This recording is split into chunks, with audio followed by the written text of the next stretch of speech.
So it looks like I cheated and saw that Parker McQuarrie is out here early. That's not cheating. So he's returned. Any other updates on status of any other players that have been out? Nope. Everything's the same as it's been before. So if they're not here today, then they're available.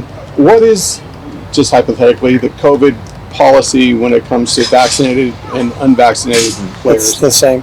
You know, our guys all get tested once a week, so we're on a once-a-week protocol for testing whether you're vaccinated or not vaccinated. So we have, I think, 98% of our kids are vaccinated, and then we have just a small group that has a waiver.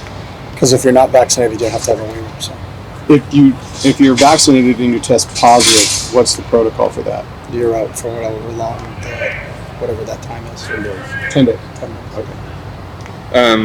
Have those players filed those waivers? Have they been? Yeah, everybody's cleared right Okay. now. So the whole team is here. You're either vaccinated or you have a waiver right now. There's nobody that we're waiting on to hear about. So. A lot of people have asked about the transfer defensive linemen, but we kind of overlooked the other. You have a big group of young defensive linemen that have come in. How have they looked, some of those guys? They've done a good job. You know, I think the one thing overall for our defensive line is we have depth now.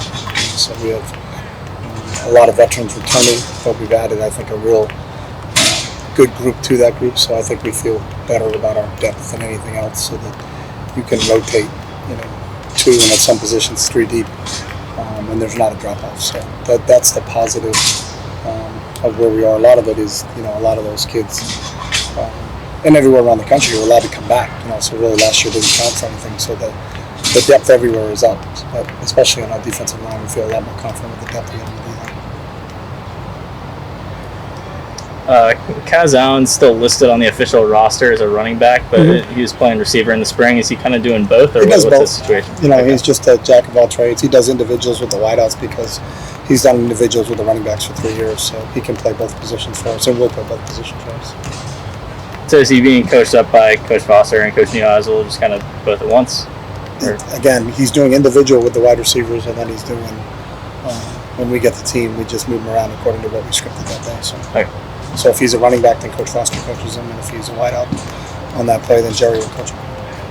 Talk about the offensive line now that Sam is healthy, since he missed so much of spring, and how the offensive line looks to you right now. Yeah, again, it's another spot of depth where they're all returning. You know, everybody that played for us last year is returning. So, you know, you got Sean and Alec playing tackle, and then we have a bunch of guys inside that have a lot of experience. You know, with Sam and Paul Bratton and Duke and Johnny Gaines and Neil Maffey and Ciale. So we feel like we've got, again, just like the question about the D-line, we feel like we have a lot of depth there now, and that was the 2 biggest spots. You know, when we first got here, was replenishing the defensive line and the offensive line. I think we're back to where we need to be. So. The other day, Sean talked about how there's kind of a rhythm that exists when you've played together as long as these guys have. You know what the guy on the right's doing, you know what the guy on the left is doing. Does that show on the field in practice like this? It does. It's a byproduct of their experience. You know, the more they understand, you know, what they're facing schematically. But then they know how Sean knows how Paul's going to handle that. Sean knows how John's going to handle that. So I just think all those guys are on the same page, you know, in lockstep. Like the past couple of weeks, we've talked about depth and experience a lot. Are there any other areas of the game that you feel like your team has improved over the last 365 days?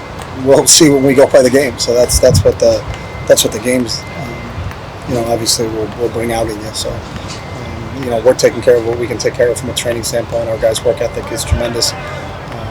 They had a great summer working out with our strength and conditioning program, and they've been great so far that we've been in camp. But we'll figure the rest of that out when we start to play the games. Are there any areas of concern where you look at it and say, we don't have the depth I would like? Every area is a concern, because it's not. We're not kicking our feet up and saying that we've arrived. So we still have a really good 12-game schedule we have to play. We're just, you know, today we feel good about where we are, but we got to continue to grow. We're not playing for 2 more weeks, so you never know what can happen in 2 weeks. So we'll see what happens. How was Michael Ezike done at tight end and the transition from what? Yeah, Mike's done a great job. The transition hasn't been that difficult for Mike because he was an inside receiver for us, so a lot of the same rules and routes apply. It's just more of being in line and being involved in the blocking scheme, when he plays an inline tight end position. And we also flex our tight end. So I think the flex part he's already had and done, but he's really grasped and picked up the blocking part of it really fast. He's a real tough kid to begin with. He was one of our most physical receivers. And that's correlated to him moving to tight end. So I think he's done a really good job. And, it gives us another weapon that we can kind of showcase in there along with Greg and Mike and Preview. So.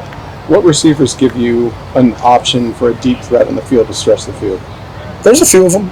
Obviously Kaz is out there, Chase Cota is out there, Cam Brown can stretch a defense, Colson Yankov can really stretch a defense. So, we've got four or five of them now on the perimeter that we feel confident that can really win.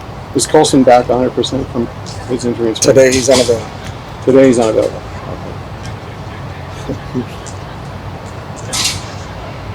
All right. Okay. All right, guys. Thanks, guys. Thanks. Thanks, Coach.